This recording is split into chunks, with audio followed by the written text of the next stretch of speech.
going to present Marjan Melkert, which is going to present the Plaster cast collection of the Maastricht Institute of Arts.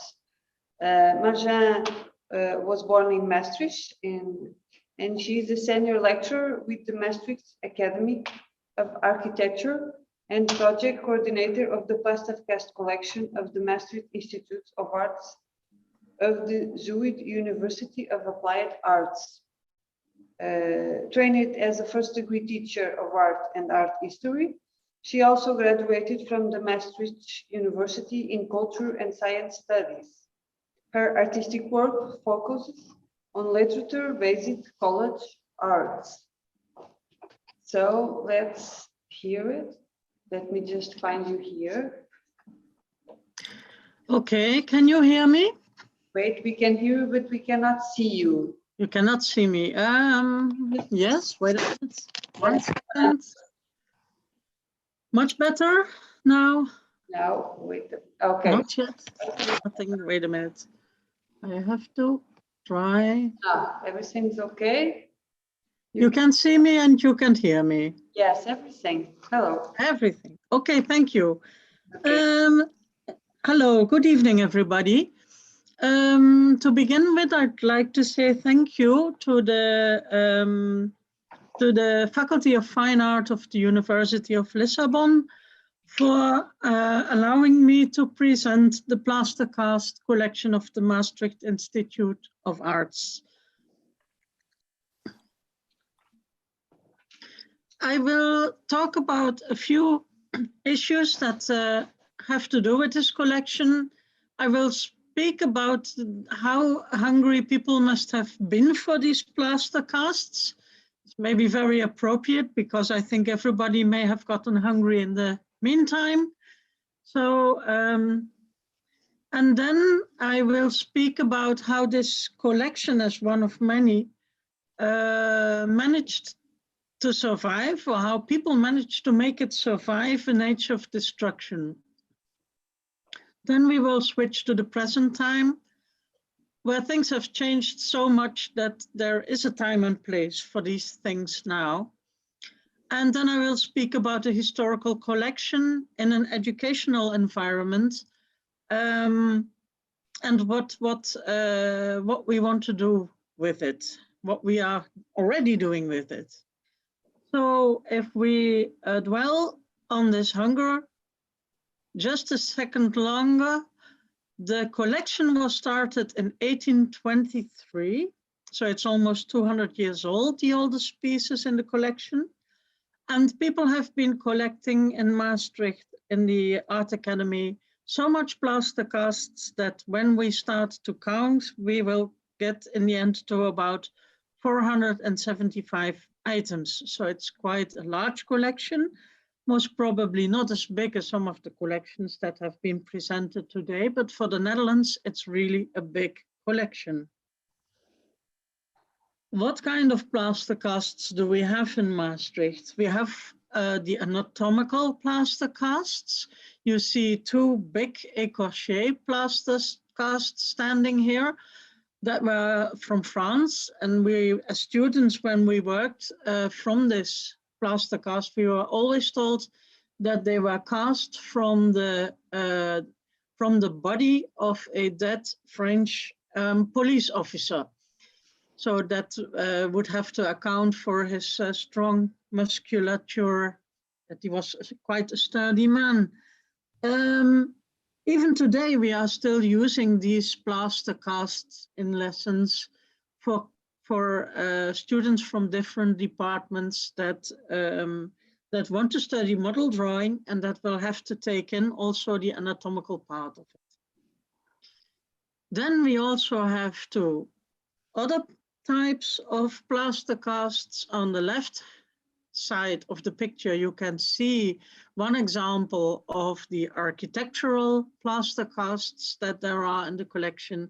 And on the right-hand side, we have, of course, examples from all periods, all sorts of periods from the history of art. And that goes from the beautiful academic classical works, Renaissance works, Gothic works.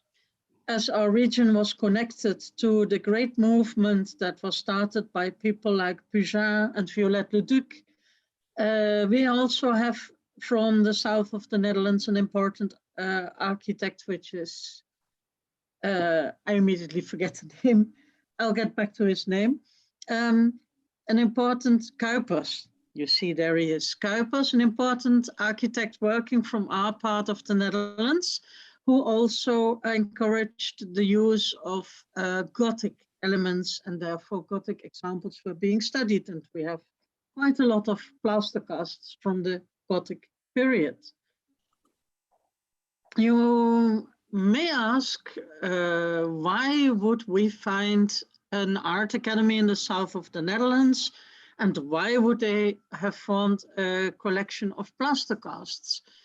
When in the Netherlands, when these art schools were started, there were 3 in the first instance in 1823.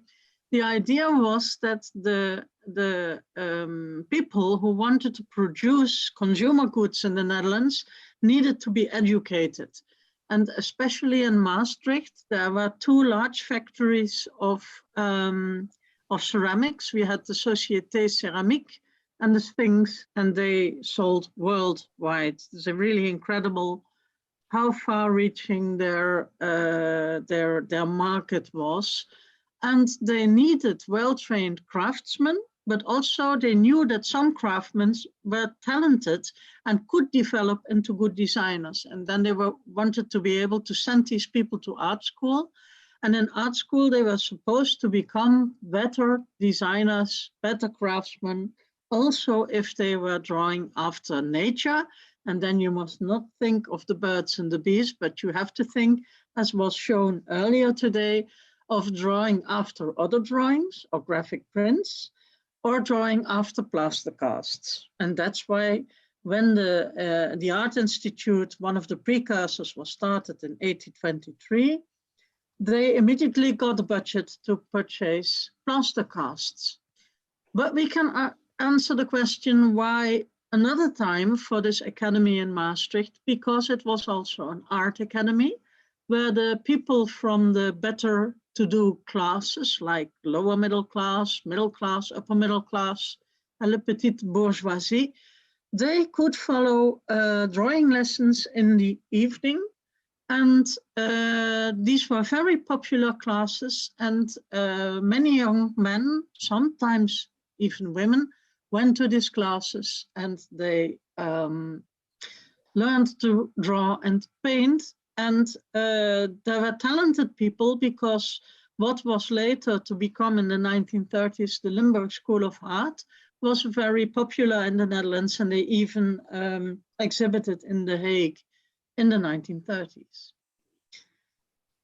When we move on in the time and we go to the period after the Second World War, we get into the period in which in the art academies, modern art becomes very important, and people start to question the way of learning from drawing after plaster casts. And in many academies in the Netherlands, they say, like, we stopped this academic training, it's of no use anymore. And they wanted to throw their plaster cast collections away, and actually they did.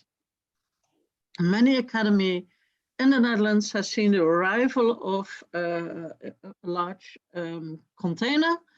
The pieces were crushed and thrown away, but not so in Maastricht, because in Maastricht we had a director, Lou Duizens, who said, like, why should I throw it away now? If I want to, I can throw it away later. So what's the use? Let's keep it. And that was very unusual. And in that way, he saved the collection. And things were more or less okay until around the year 2000. Again, the question rose, like, why are we having this collection? And then the man in the picture, who is my former colleague, because he's now retired, Jacques Spey, he was told, like, by the direction and others, like, well, go ask some advice what we should do with this collection. And he is a very intelligent man, so he wrote to many people in the museum world, and they rallied around the collection and said, like, well, the worst thing you could do is throw it away. So it was staying, even if in the art classes there was just very little use for it. And so it was stored away in every nook and cranny that we had, because of course it was not allowed to take up space, and we had no money to work on it. So you find it in the attic, and you find it in many an old storeroom next to classrooms that are not in use anymore. And then the whole thing is filled up with these pieces, and even the cupboard in the back of this room on the right side of the picture is crammed with plaster cast pieces, as you can see in the picture on the left side. And there has been for a long time no money, no space, just the leftover space. And the people from our faculty, they also did not have the time to work with it, but still, like Jean Monsueye, who you see in this picture, they're very enthusiastic about the collection, and have done everything within their power to keep it safe. So it really depended upon the people that really wanted to fight for it, to keep it in Maastricht and to keep it together as a collection. And from Jean, we can even say it almost cost him his knees, because it's really, really a tough job to move a plaster cast piece from one side to the other, leave alone dozens of plaster casts from one side to the other. But we're not to the end of this. We'll still be going to do this a lot the coming years, because the times have changed. And 2 years ago, we got a new director, who is Edwin Jacobs, and he used to be a museum director. And he did not know, when he applied for the job, that we had this collection. So that was a big surprise for him. He thought he was never going to work with collections again, just with education, and then this collection popped up. And he convinced the board of the South University to put the effort in it to make this collection work as a collection. So what we are going to have is a good collection plan, a proper digital registration, research projects, and probably a conference, and a major exhibition of the whole collection in 2023, when the collection exists for 200 years. But we also are working already in education to bring it back, and not just to be drawing after plaster casts, which is very good to do.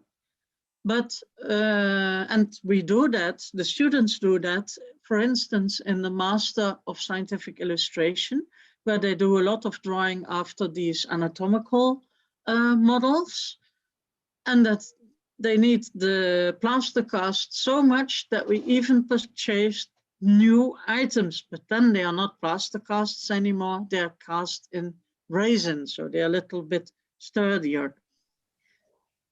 And the funny thing is that we can use it with many of the modern tools that people learn to work with in, for instance, the classes of digital skills, where people make photographs of these models in a very high resolution, and where people also learn to draw on their tablets or their laptops, just like we know from David Hockney with his iPad drawings.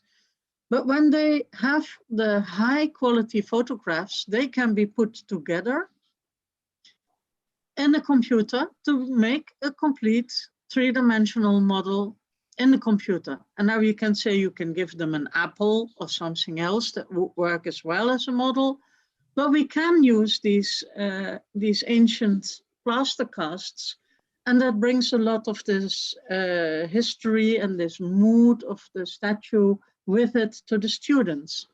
And then they can learn in the computer how to work with light and that sort of things. And then in the end, they can even work on it with color and different structures and light. And this sort of three-dimensional models, they can be used again to make new casts, but then printed in all kinds of plastic material. So that is what the kind of things we are working on, but we will also get a big research program.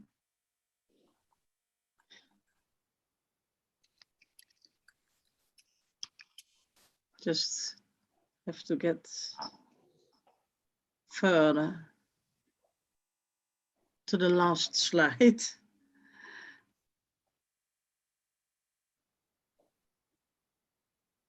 Yes, there we are. Because, well, we have just started this project in September of working with this collection. So there's a lot going to happen. We will be working together with the Rijnwaard Academy in Amsterdam, which is the Dutch training academy for people that work with heritage and in the museum world. And a lot of things will happen because we have many, many questions about these type of collections. And today your lectures have helped me to formulate even more collections. But what is needed is that we can compare what we have and discuss about how we use it. So with this, I would like to finish my presentation. Thank you very much for listening.